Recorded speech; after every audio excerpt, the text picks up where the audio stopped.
learn how to use their impact and influence to build wealth. Now, did you know that that Black women make up only 2% of all physicians in the United States? I didn't know that until I met Dr. Omalara.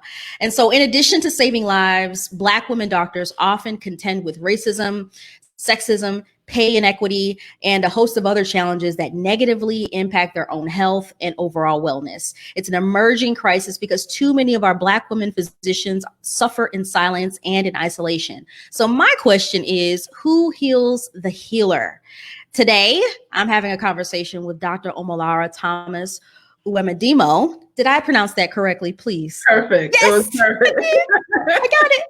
A board certified pediatrician and founder of Melanin, Medicine, and Motherhood. She's here to help us understand and answer that question. Dr. Omalara is a board certified pediatrician with a passion for social justice. She's committed to ensuring all mothers and children, regardless of race, income, or background, have an equal right to thrive. So over the past 10 years, she's coached, mentored, and created programs for underrepresented physicians in medicine. And she has a huge list of receipts and results that undergird her transformative work. And I'm so glad that she was kind enough to stop by the show. Hey, Dr. Omalara, how you doing? Hi, Courtney. Thank you. I am doing really well. Much better now that I'm here. So thank you. My pleasure. Well, we have a lot to cover today, and I'm really excited for this conversation. I see there are a few people who are watching. So if you are watching this right now, make sure you tap that share button to share this with someone who needs to hear this conversation, because I guarantee you Dr. Omalara is going to drop some gems on us today. So Dr. Omalara, can you talk about the work that you do? Yeah, so I think like most Black women, we have multiple talents. So I'm a polymath myself. And so I am a trained pediatrician, and I actually run a practice. We launched the practice with 2 other Black pediatricians to really try to provide care in communities that are Black and brown, that are underserved, and do it in a way that we thought wasn't happening. And so I am very committed in my work, initially as a clinician and also as a faculty in academia. In that work, why I mention that is that I'm a researcher, a professor, and I also served as a mentor probably for over a decade at this point. And my love and my zone of genius is really trying to mentor women physicians, and primarily Black women physicians, because of all of the struggles that you mentioned thus far. And so I work in teaching, I do clinical work, and then I also do my love, which is my entrepreneurship, which is actually called Melanin, Medicine, and Motherhood. And that has been, I think, the place where I've been able to really bring everything together and really empower women, also help them understand and move into their vision and their zone of genius, and hopefully stop making themselves smaller and sacrificing themselves, and allow for us to experience what the genius and the purpose that they have to bring with the world. So I'm really excited in being in all of those pots. I will say that I'm migrating towards entrepreneurship fully by the end of this year. So I will be living in my genius, which is extremely exciting. And I think it's really important for that to happen in order to allow for people to hopefully see that and say that it is possible to move into those areas and feel fulfilled and pay your bills and do what you do everything. Right. Yes. Right. We're going to talk about how you help Black women physicians feel more fulfilled. Yeah. While still being able to pay their bills in a little bit, because the work that you do is so amazing. But I want to talk about right now the journey that led you here. Mm-hmm. I've had the pleasure of working with you closely as a client. And can you share with the audience the kinds of challenges that you experienced in both your career and your personal life, and how you were able to overcome to get to this moment? Yeah, I think it's interesting. So I always start with the background. I'm daughter of Nigerian immigrants. And so a lot of my interests around justice has always been kind of due to that context of going home to, Nigeria and then coming here and seeing that disparity. And so that's when I really decided very young that I wanted to move into medicine in particular. What I noticed, however, though, during my career was that, there always was this looming sense of being the other, of not feeling like where you were as a medical student, where you were as a resident, that this was not the place where you were to be. You weren't supposed to be in that place. And what I mean by that is I remember so many instances, and people usually call them microaggressions. I don't call them micro because they're sticking with me. They're still here today. I remember going into to see a patient in the emergency room, and the mother wouldn't get off her phone, and she pointed to the tray for me to pick it up, even though I had my white coat and my stethoscope on. And it was kind of like real. So I backed out, put her chart in the back of the queue, and said, hopefully someone else will be able to take care of her at that point. But those kind of issues where a lot of times, being told that you need to speak up more, or you're not, why aren't you potentially like showing up in a better place, or you're not congenial, you don't seem like you're having a lot of community, you're not working with us. And I think a lot of it was the fact that there seemed to be this divide of, because I was the only Black person in my residency program. I was the only in my residency class, excuse me. And, and that was in the 2000s. That was, and so it just seemed to always be kind of this, you're trying to fit in, and you're trying to kind of compress yourself to make sure that you don't make waves, because already there was a target kind of pointed on, oh, she doesn't really belong here. So, if she makes one slip up, that might actually be problematic. And so professionally, I think that I always kind of made myself fit and conform like many other Black women physicians, until, to a point where it hit burnout for me. So clinically, I've been working, as I told you, I got 800 jobs. And then all of a sudden in 2018, I couldn't do it anymore. I was just like, this is killing me. And so I made the hard decision to say, I have to stop seeing patients right now. I can't do it in this environment. Not come to know 6 months later, I would actually end up in a hospital bed, unable to walk. Wow. Yes. And I actually found out in May of last year that I was diagnosed with multiple sclerosis, and it's an autoimmune disorder. And what we do know about autoimmune disorders is that stress is a huge component of those autoimmune disorders, both occurring and being exacerbated. So I, in my heart of hearts, really do feel like some of the things that we see among Black women, lupus, other autoimmune disorders, high blood pressure, poor metabolism, all of those things, I think there's a stress component of the racial trauma we have to go through, as well as a physician, just in general, the trauma of being kind of isolated in this system. Yeah, and I think that is very relevant to the conversations that we're having today, right?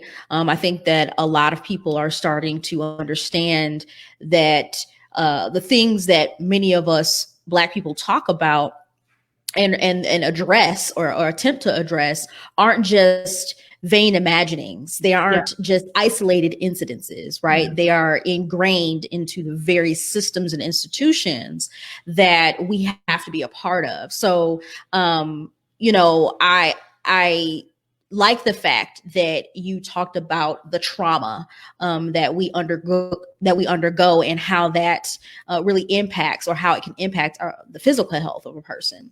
So you talk about this concept of engineering smallness. And I think it's so brilliant, because so often as Black women in any profession, really, we're taught to do this, Can you share what engineering smallness means and Yes. what those watching can do to eradicate that from their lives? Yeah, so that is not my own. That is from Madame Brene Brown. And so I want to give her kudos on that. But engineering smallness in that term actually means the idea that, and I used to say this, a lot of times we're not afraid of failure, but we're afraid of how powerful we can actually be if we really gave all of ourselves to our genius, right? That's scary because what's that look like? That seems so overwhelming. And so a lot of times there's a lot of safety, especially for Black women, particularly those of us who want to keep our jobs, and in areas that are predominantly white, right? And don't want to make people uncomfortable. And so that requires even the idea of you having Black skin and you're being in these spaces that aren't diverse. A lot of times it's always an eye on you. And so I think that what we do many times is we say to ourselves, okay, what are the ways I can conform? Sometimes it's our hair, sometimes it's our voice, sometimes it's how we talk, how we speak. Sometimes it's what we say and what we would decide, nope, I'm not going to say anything.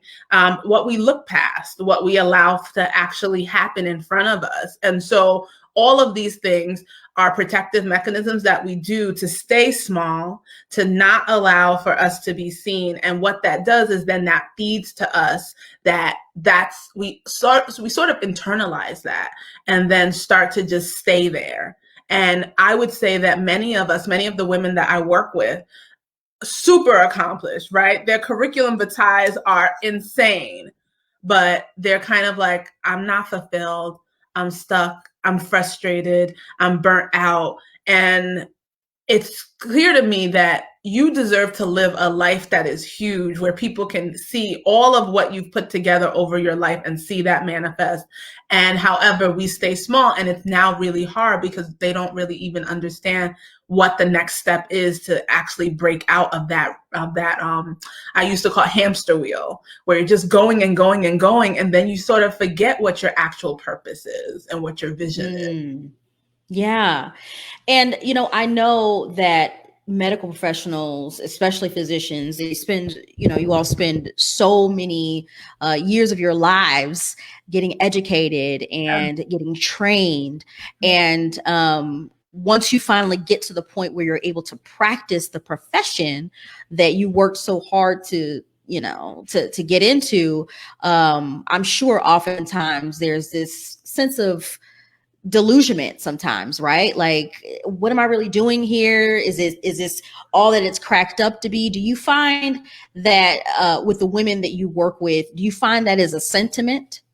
Yeah, so it's interesting because I think now that more of us are becoming vocal about the other side of medicine, right? Now that's appearing to younger generations. So med students are seeing that, residents are seeing that. For me, I would say that there was kind of a code of silence. So it was kind of, everybody was, okay. And no one, let's just keep a good appearance. So there wasn't a lot of vulnerability. And as physicians, vulnerability is kind of taken out of you, because the idea is that there needs to be a distance between you and your patient to provide them with the best care that is not subjective, but is objective. However, what I've found is that vulnerability almost has been my superpower in the clinical work that I do, right? And then I've used that, of course, in the personal development work that I do. But the idea that women, when they come to see me with their children as a pediatrician, are able to hear me say, I have difficulties with my kids and I am like struggling, or I realize how stressful this is right now to experience this, or even to talk to your kids about racism, or all of those things, and showing the connectedness has been really important for us to do, although it hasn't been something that I would say historically, our generations past have done, right? I know my mom, she never talked about how difficult it was to work nights and days, or her difficulty being an immigrant and coming over here. She didn't talk about it, just swallowed it and kept moving. And I think the question for us is, can we model for our children, especially our girls, that when you're tired, it's okay to acknowledge that. When you're upset, it's okay to acknowledge that, so that then we're not keeping all of that in. And that now becomes, and Emily Nagoski talks about stressor in her book Burnout and stress response. And she talks about these incomplete stress response cycles where whenever you see a lion, right, cortisol goes up. You're like, oh my God, I'm going to fight, fly, or freeze, right? What are you going to do? And then let's say the lion somehow trips on something and they're not able to eat you. You're still high. You're like, oh my God, oh my God. And if you don't do something, talk to somebody, cry, laugh about it, blah, blah, blah, to close that cycle, that cortisol, all of that inflammation actually starts to wear and tear on your organs. And so many times we live in a society that is keeping us kind of always, I like to say warm, but I'm always warm. I'm always ready. I'm ready. Right, on go, like what's gonna happen now? But really, a society that keeps us here, where we're always like, okay, who's gonna mess up, and who's gonna act stupid to me, who's gonna do something that is totally ignorant or racist, and so ultimately you have these incomplete stress response cycles where your cortisol is high, but doing that chronically is what can cause wear and tear to our bodies. It can cause our immune dysfunction. It can cause wear and tear to our organs, our digestive system, our metabolism, all of those things. So it's really important for us to identify. One of the things we talk about is how to close that cycle. And I use her model in the sense of thinking about, where is the stress response happening? What are the signs of it, and how to bring that down? And that's the first step for us as Black women, to protect ourselves from a society that has not really been kind to us. Absolutely. And I believe it was Audre Lorde who said that caring for myself is not self-indulgence. It's self-preservation, and that is that is an act of political warfare. Yeah. And I believe that to be true, because you're right. We are constantly having to be on the defense in order to protect ourselves. And so you've created Melanin, Medicine, and Motherhood, which encompasses a community and a safe space for Black women physicians. Why is it so important that something like this exists?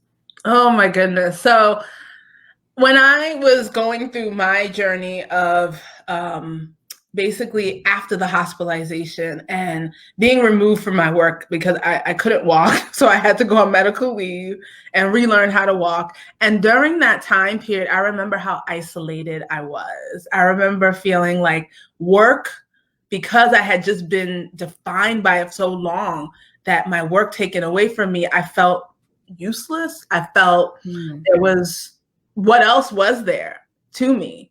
And it made me go in and try to say that can't be true.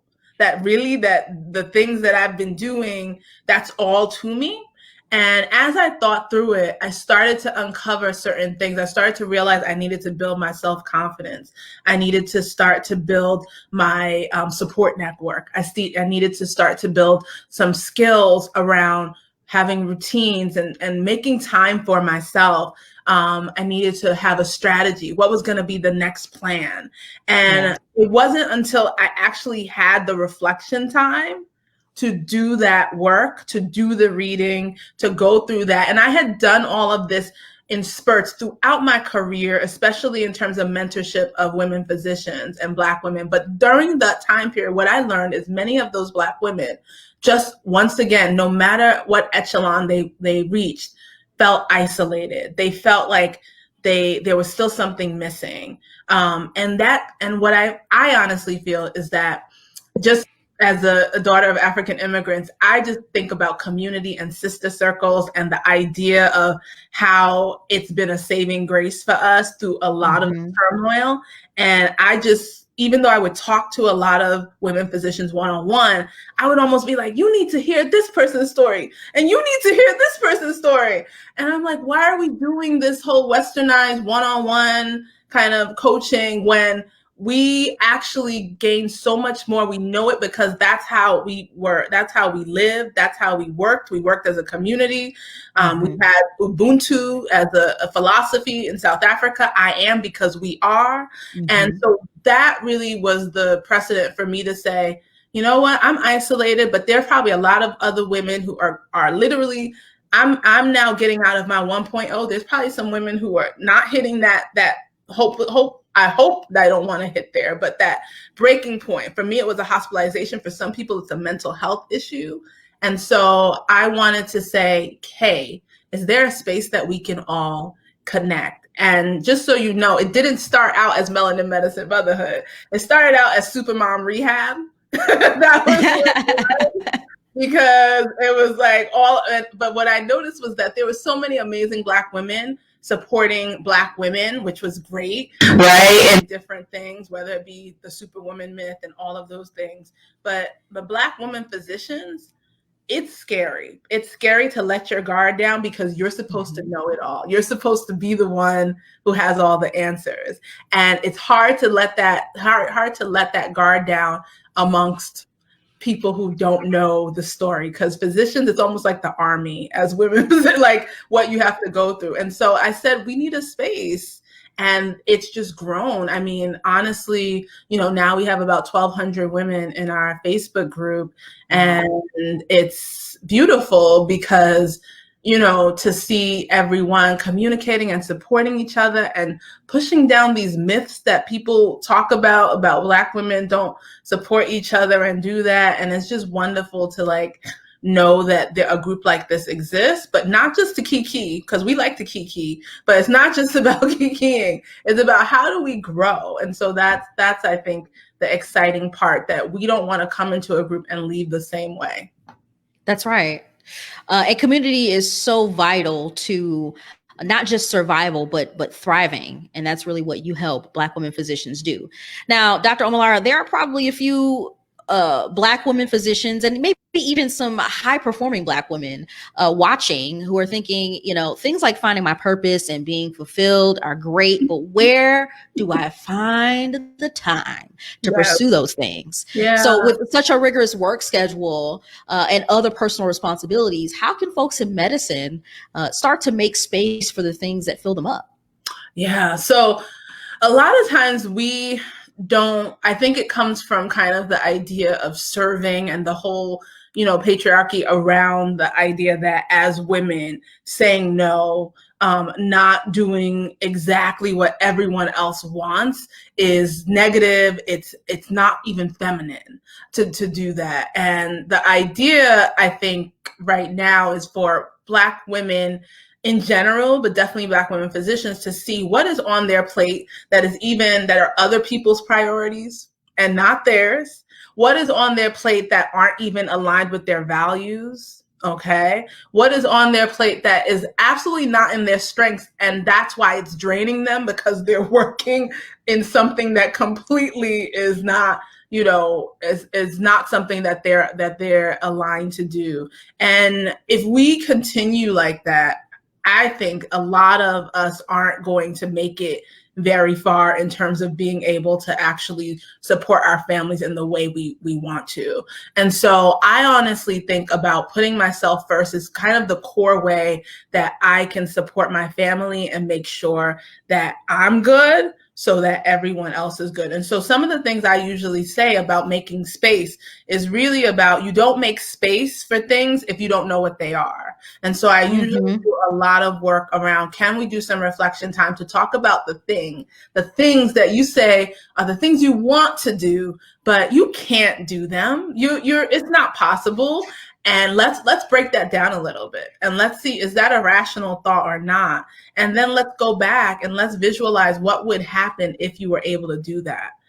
Can we make space for actually making that happen? What is it right now that's on your plate that could either be automated to reduce the time, could be delegated, or just flat out needs to be eliminated? Right. So those are the things that I usually say. And really that can't happen unless you have a clear purpose, mission, and vision. And then you know what you're making space for. And you know when people come to you and they're like, hey, can you do this? So my default is no. And like usually Listen, I would like you to say that again, because the way you just said that so unapologetically, I think that more of us need to hear that. You just said that your default is no. My default That is is no. That is huge in a society that expects us to constantly pour out of ourselves, right? Yes. And it's hard because if you can't say no, like I said, if you don't know what you're making space for, I know that when I say no, it allows me to give more committed yeses. It allows for me to say, now, if you hear me say yes to you, no, it is going to be on and popping. Like literally that thing is going to be done, and it's going to be done with the effort and the excellence that I know that I can give to that thing. And I want, more of us to say no, but then I say, okay, I say no. And then I go back to think, is it aligned with my vision of where I need to be? Is it part of self-preservation for me? Is this something that I truly just enjoy and am invigorated by? And if those three are not, if it doesn't feel any of those three, then I'm kind of like, yeah, it's going to have to be a no. Okay. But I'm sure there's a lot of other people who would be interested in doing it. And, even being able to say that, go through that sort of framework is so much more empowering than feeling guilty about the no, right? Mm-hmm. Like, because there's no use in saying no and then beating yourself up about the no, or allowing other people to beat you up about the no, right? Yes, exactly. Yes. And I think, it really does come from a place of, a lot of times, like we think that many of us think that we're damaged in some way, that there is like either the thing that we're supposed to do, somehow we're just not able to. I mean, I'm in the middle of a workshop series with the Facebook group.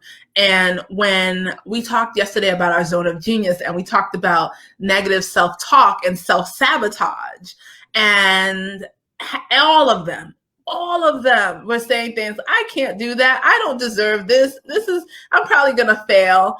And these are women who have been through how much schooling, are like saving lives. Like I have women in my group who are neurosurgeons. Okay. Like that's a lot, residency, and are like, I don't know if I'm good enough. And it's just, this is the damage that has happened with all of the messages that tell us that, because of our skin, that somehow we're somewhat defective or we're not supposed to be that way. And so that's why, as the mom of two girls, it's been critical, although exhausting, right? To pour, like to a point where they're like, Mom, does everything have to be about Black people? I was like, yes, it does. Yes. That is so hilarious. I love it. Like they're like, okay, we can't watch the show because there's no it has to be a Black character on there or whatever. If there's humans on it and I don't see a Black character on there, then nope, we're not watching it. Like it's literally, it's exhausting, but it's so necessary. There's one of the things we do is Sankofa Read Aloud, which is this great YouTube channel that is like just Black books or whatever. And they've now gotten to a point where it's like, okay, they know about racism, they know about slavery, they know about that, but they also know that our history is a history of resilience, of pride, of royalty, and so they know slavery is like this blip, right? And I think that we have to do, as a pediatrician, we have to do a better job at doing this young, because these kids, boys and girls, need to be prepared. Because yes, I know everyone's talking anti-racism now. I think mostly because everyone's cooped up at home. But once people get their jobs back and other things, is this actually going to be is this still going to be as important to you as it is right now? And I think if it's not, if there's still going to be a lot of hurdles that they have to go through, they need to understand that they are the best thing that has come into this world. And we have to do a better job of doing that. You know, and I just think that's extremely important. So it's part of my, what something I make space for. And that invigorates me to see that. And so I feel like it's really important for you to identify what are the things that are the ways that you get invigorated. One of the things I talk about is, what do you love most to do? What is in your zone of genius? Meaning, what is the thing that, you know, you could do for hours and it doesn't feel like work? So starting to identify those things so then you can grab on them when this world is acting a little bit funny. That's right. That's right. Now, you said something really interesting a few minutes ago. You talked about how some of the women in your community who are very accomplished, high performing, brilliant, sometimes say, "Oh, I don't know if I can do that though. Like, I don't know if I'm good enough for that."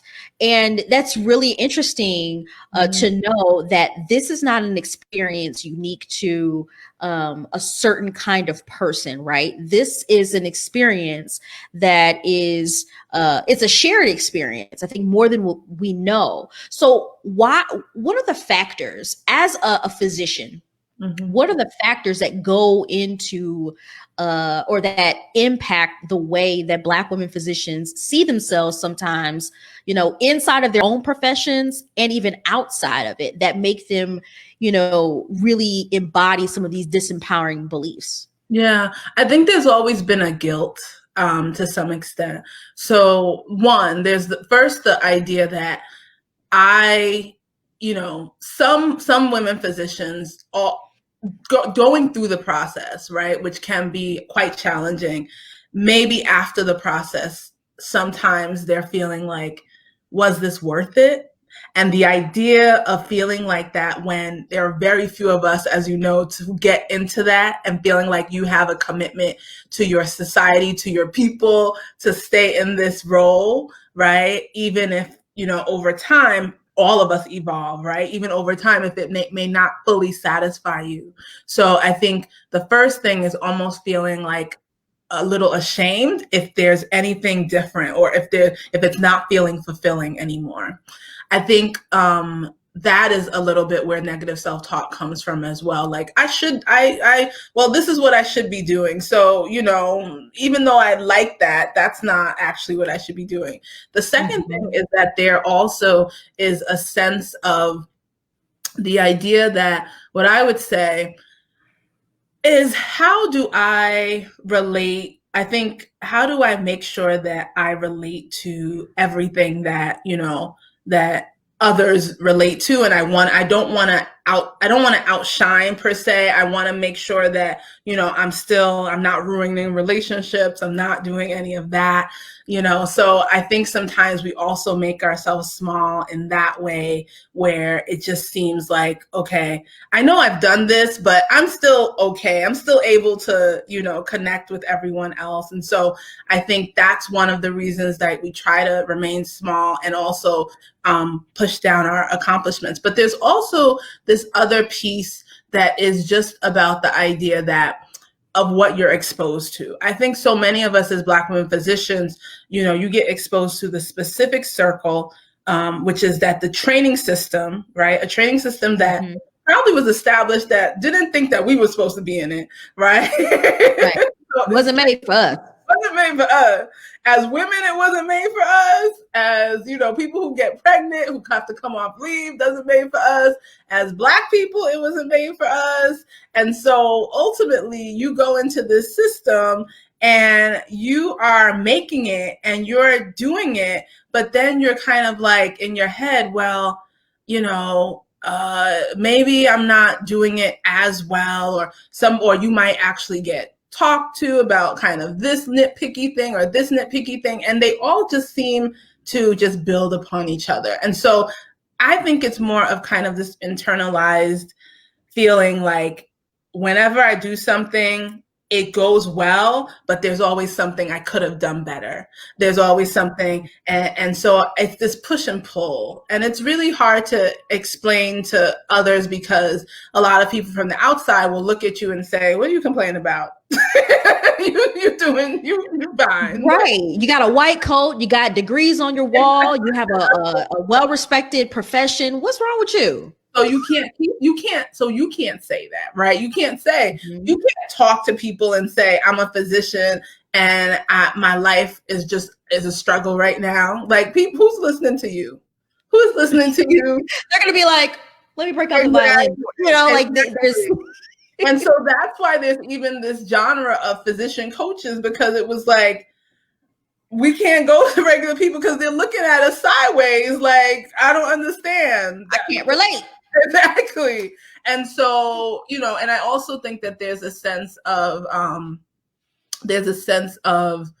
you know, right, there has to be one thing that you do, right? And I think we're learning now, especially as millennials, we're learning now that you can have multiple passions, like you change over time. You don't have to stay for 30 years and get a pension in one thing. You can change over time. But I think the academia, healthcare has not caught up with kind of the rest of society. And so it becomes difficult for Black women in general to say, I'm going to branch out, I'm going to do something different. I'm going to actually follow my desire. That just becomes difficult. And I think you've made it easy, which is why I want to talk about this personal development and wellness program you've created exclusively for Black women in medicine. It's called Empowered, and it's the only one of its kind. Can you share what it is and why it's so necessary, especially right now? Yeah, so we talk about Empowered. So Empowered it's like a 6-month kind of incubator, right? You come in, you're okay, but then we just keep you in that little circle, fill you up with all of this stuff. Then you go out and you're just like ready to kick butt, like, and ready to like do what needs to be done. It's a journey that focuses on, I think, 3 things. It focuses on getting clarity and getting clear on what it is that you want, what it is that is your purpose, what is it that is your mission, and also your values, so that's going to be the guiding step for you through, you know, your journey. And we also talk about confidence and rebuilding that, because whether it's outside of healthcare, inside of healthcare, there's a lot of both pressure and a lot of messages that are negative about us. And so building up that confidence, that is also about kind of creating the routines and building up skills of maximizing your time, of learning how to say no without the guilt, right? Of practicing self-preservation, but in a way that recognizes that the stressor needs to be dealt with, but then there's the stress response, which you can control, and make sure that these stressors that are uncontrollable will not actually, you know, become a death sentence for me or become an issue for me. And then the last thing is around, I would say, I usually bundle it up, but I would say the courage to have a community. Instead of living life alone and isolated, the idea of identifying who's going to be your support system, and then who's going to be your strategic partners for accountability. Who's going to keep you going on that path and saying, hey, you said that you wanted to move in that direction. Who are the people that you can share your vision with, even if it sounds ridiculous to everyone else? Developing that and doing delegation to allow for that to happen strategically. How do you have difficult conversations? How do you make sure that you feel good, right? Being able to say, you know what, you need to do that now because I need to do this. And being able to be comfortable with that. And so when women leave, they're getting weekly, like basically we meet weekly, but they also get these wonderful kind of trainings on videos, and they also get the workbooks where they do the reflection. So they come back to us weekly. We meet one-on-one throughout their time period. And the other piece is kind of just a huge amount of these personal development books that they're able to read, that we're able to go through, that complement the journey. So all of that is almost kind of this, like I said, little community where you are able to talk, become vulnerable, share your wins. We have a Slack community. So in between our sessions, like somebody's like, I did this. And we're all like, yes. And the idea that you might not have had a place to share that, even in your family, to say that, because is it bragging? Is it doing this? But having that community and learning what it's like, feeling what it's like when you have a community that supports you, so that you can start to identify those strategic people outside of us, so that you're ready to leave the nest after the 6 months, right? These are all important things, tools, skills, and muscles that need to be cultivated. So that's really what we do. Women leave much more fulfilled. They leave with an identified path, and they actually leave with a plan. So we create a whole, plan for a 6-month plan for the rest of the year after they finish, which includes their 90-day objectives and their goal areas. It includes their action steps. And it includes who their strategic partners are going to be, to make sure that they've identified, to make sure that they're keeping track with it. So it's work. It's a lot of work, but it's like my husband always says when I leave a coaching call, he knows, because like I'm grinning ear to ear. He's like, every other time you have this like stoic like look on your face, but then after you finish a call, it's always like grins, and that's because it's just something that invigorates. So because I'm feeling that, I want other women to go and do work that has them grinning ear to ear. I can't hear you. I can't hear you. I'm sorry, I was on mute. No, I can hear you. So I was saying that I believe every woman deserves to feel fulfilled in their profession and their passion. So as a mentor and a coach, you've helped so many Black women doctors find purpose, their unique purpose, and fulfillment in their lives. What are some of the most surprising discoveries your clients have made about themselves while in the program? Oh, goodness. I think one of the surprising discoveries is that what they wanted before has not changed. That's the first thing. Like, it's the idea that they've made themselves busy, right? And forgotten that. And then when we peel back the layers, it's like, oh, that thing that sounds so big and extraordinary is actually what I'm supposed to be doing. Okay, and it's finally realizing that it is surmountable. It's actually something that you can actually achieve. I think the other thing is the confidence piece, right? The idea that there's so much control over your thoughts, that you can capture negative thoughts and you can counteract them, and that your thoughts actually impact your feelings, which impact your behaviors, which create the certain habits you have, which create the character and your legacy. And so it all starts with a thought. So if you can capture those thoughts, right, and say, instead of, I don't deserve this, I deserve this. Do you know how hard I worked for this? And start to capture them all the time. The importance of visualization. We talk about like that muscle of the fact that we haven't used visualization since we were like 5 or 6, right? Imagine your imaginary friend. We haven't done any of that.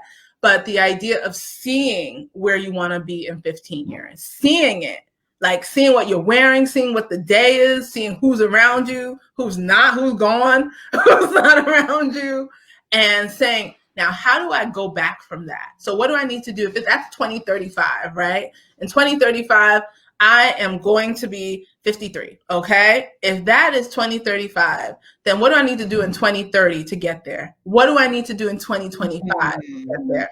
What do I need to do right now to get there? What's not the most logical step? What's the most courageous step that I can make today? That's an important distinction. Can you talk a little bit more about this idea of making sure you take the right logical step versus that courageous step? Because there have been times in my life where I've definitely had to take the courageous step, and it looked crazy initially.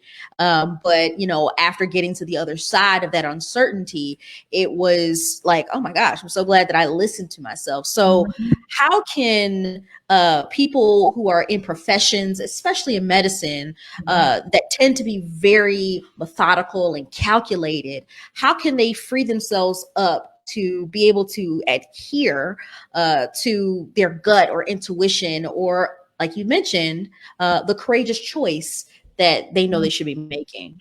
Yeah, I mean, it all starts with the thoughts, because very easily we can say, no, that makes no sense. But then the idea is using that reflection time. And I think, and I go back to it because too often we've allowed ourselves to have so many things impede on that. And so then we don't have that time to actually tease out, is what I'm saying absolutely irrational, or is there a step that I can make in that direction that I can start to see, oh, this is actually working out? Okay. I like to, the workshop I'm doing is called the Pivot into Your Purpose. It's not a leap. It's not leap into your purpose. Okay. The idea that pivoting requires one foot firmly in the ground, okay, firmly, and one foot that is just kind of looking and saying, okay, let's move a little bit and a little bit and a little bit, and being able to not be so hung up on results, right? But seeing what the trajectory is. Am I going, each time I make that step, am I going here? Am I being more fulfilled? Am I being happier? Am I less stressed? Okay, maybe I'll do a little bit more. And making sure, I remember one of the big things that has come up for a lot of our women is, this seems so huge. Okay, yes, we don't have to do all of that at once, right? You want to build a hospital. Okay, we don't have to build the hospital tomorrow. Who do you need to meet with? Who's the first, like, what do you need to, let's start small. What does building a hospital consist of? Oh, I don't know. I didn't talk to nobody about it. Like, what is that? Start going back into what are the small things that you can start to do. But the courageous step is the one where you're acting in integrity. And there is no person here, right, who doesn't know what that feels like when you're acting in integrity, when you're acting outside of your integrity. It eats at your stomach. It gives you a headache. You got some backaches because you know that you would do it differently, but you're just being safe and being small. So that is what the most courageous step. The most courageous step is the one where you're acting in line with what it is that you truly want. Now that makes perfect sense. So we understand that you serve Black women physicians, but who exactly would be a good fit for your Empowered program? Yeah. So, you know, I like to say, yes, I don't let anyone in my program because really, so there's a few things. So one is, you have to know that it's costing you a lot to stay where you are, that it is just like, you can't take it anymore to just continue on the path that you're going. It might be costing you your sanity. It might be costing you your family. It might be costing you some migraines. It might be costing you whatever, but you know, this is a sooner, if not yesterday, a sooner rather than later thing. The other thing is, it really is for women who, I would say, oftentimes women who've been practicing a little bit and then they're kind of like, no, this is, I don't know what's going on. This is not, like, this is great. I love my job. And I want to be clear. This is not about people leaving medicine or anything like that, because we need all of us in medicine. We got too few of us in medicine, but it's about making sure that medicine and the career in medicine doesn't become a sacrifice for us. So how do I shape my career in medicine to fit me? So for some people, it's like, I practice, I love the time with the patients, but I do all of this paperwork and I do all this other stuff. How do we fashion that life in a way that fulfills you? Well, who do we need to delegate stuff to? Who do we need to hire? What is it that we need to, create so that you can still do the work you love, but in a way that is going to fulfill you. And I think about that is the idea that this is, yes, it's about you, but it goes back to Ubuntu. I am because we are. So I want to do this work because, like you mentioned earlier, I am committed that if we have us, that's one thing, right? We have a diverse workforce, that's one thing. But if we don't have us well and working our gifts and working powerfully for our people, like, then why are we there? You know, if we can't be that person, if we're just kind of conforming to the status quo instead of pushing them to say, this is not the way that you provide care for our people. You're going to have to do it differently. And I'm going to show you. This is how this needs to be done. And if we cannot act in that way, there's a book from Stacey Abrams called Lead from the Outside, which is like the most inspiring book that I've read. Like when I first was on my journey a couple of years ago, I was like, oh my God, you can do that? Like I was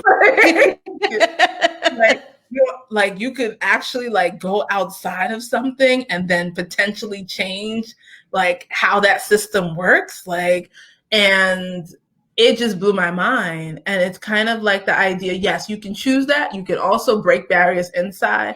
But the idea is if you know that something's wrong, not settling. Those are the women who refuse now to settle, are tired of settling, are tired of feeling frustrated, tired of feeling confused, tired of feeling burnt out, and really know that they're meant for more. I love that. And so how can or where can individuals go to learn more about Empowered, Dr. Omolara? Yeah, so Empowered is our flagship program for melanin medicine and motherhood, and it's at my website, which is www.omolara, OMOLARA, If you put melaninmedicinemotherhood.com, you'll also get there as well. And then you can click work with me and it will take you exactly to how you can work with me. But there we have my podcast there, my links to my blog where I do some venting / educating about being a Black women physician. And it also has all of the information in terms of what inspired me, like what's my story. And so that is, and also the speaking and media that I've done on different podcasts and different radio stations. So I'm really excited at people. I'm really excited at the movement that's happening around, anti-racism. I am skeptical because I'm a New Yorker. That's just how we're built. But I am skeptical. But, and I mean, you're also a Black woman. And I think a lot of us are like, okay, well, how long is this going to last? Because we've seen this before, right? And why is this happening now? Like, so no one heard us, like, multiple times. So, so I do think that in this, what my work does is it says that we shouldn't, even in anti-racism, then provide a supremacy where the goal is to educate white people and not provide support systems for Black people and those who have been the oppressors. That both need to be done at all institutions. So I think that's the key thing that we also need to make sure that it doesn't trickle in as we're moving this forward and saying as institutions we're committed to this, that we shouldn't just be like, oh, the Black women, they're fine. Let's just educate these. It's a both and. And I am really about ensuring that that other part doesn't get missed, that we don't fall to the wayside again in this time, in this era. Well, Dr. Omolara, I know that there are only 24,000 Black women physicians in the U.S. Or around that number. And after working closely with you and seeing what's inside the program, you all, if you're watching this right now, you're a Black woman physician and you have been nodding your head yes, and snapping and wanting to throw a shoe because Dr. Omolara was just really going down your neighborhood and really touching on some of the things that you're experiencing, that you've been feeling.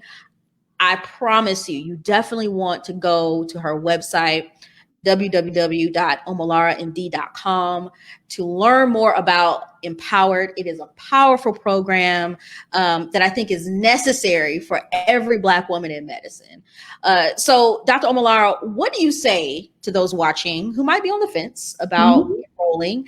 And they might be thinking, I need a one-on-one experience because I don't like sharing my business with strangers. What do you say to that? Yes, I think I get that literally on every discovery call I have, but groups, like, so you want me to tell other people? And I say that our superpower is vulnerability. That courage doesn't come without vulnerability. And so I usually say, first of all, I give them the stats that 42% more likely to do what you said you were going to do if you're in a group.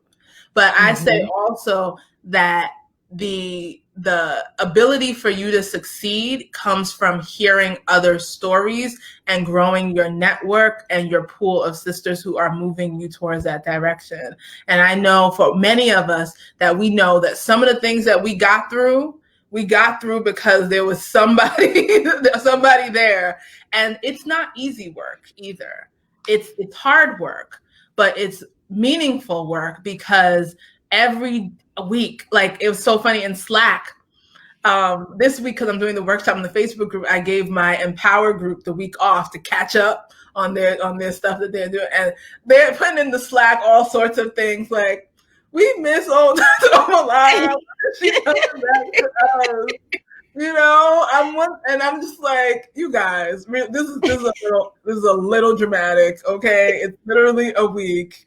But the idea of them being able to communicate and connect with each other is really powerful. And literally, you have some new built-in girlfriends, because it is Empowered is kind of like the army. Like, you let everything out, and then, like, those people know, like, they're like pushing you. I just had a group from January who invited me. I don't think I was supposed to get the invite, but they said, okay, we'll invite you for my group that I set up, right? They met in June and were like, I guess we should invite her. And this is after they finished the program, but they would just want to catch up. That community is still there. It's still there. They're still connect. That's the thing. It's just a growth every week, learning, connecting, sharing what you're struggling with, getting the answers, looking at other people sideways, like, even though I know that I'm messed up, you're not messed up. Why are you acting like? So literally these kind of things where you start to see yourself, like, how ridiculous some of the stuff that you're saying is. So, I mean, if you're interested in really having transformation, because yes, one-on-one coaching is great. It works for some people. This is really an experience, a journey. And so it's different. And so it may not be for everyone, but it is something that, you know, was made specifically for Black women with them in mind, not as an afterthought or just pushing them into the whole thing. And so I think that's really important to know. So, since this is the Think Like a Thought Leader show, I'd be remiss if I did not ask you, who are some of the thought leaders that have impacted you on your journey? I know you mentioned Stacey Abrams in her book. Who else? Well, you know, Toni Morrison, God, like, I cried. Is amazing in her work. I do love Brene Brown. Like, she's absolutely great in terms of the work that she does.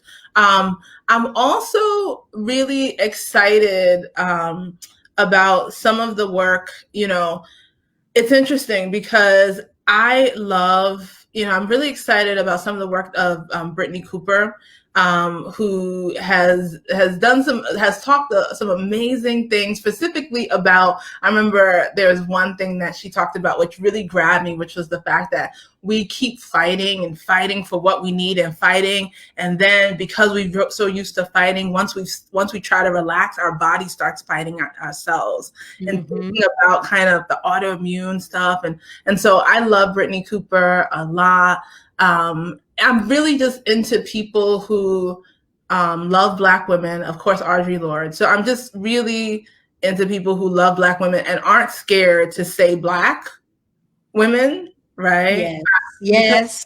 it's a unique thing. And I definitely got a lot of flack about why not everybody. And you know what that is like. But I got a lot of flack. But I think reading and listening to those people and feeling more assured that this is something that, you know, I'm compelled to do specifically for Black people, and, you know, being okay with that. And I think that's what you want. That's when you're acting in integrity, when you know that there's going to be the naysayers, there's going to be the haters, there's going to be even the people who are like, we just want you to be successful.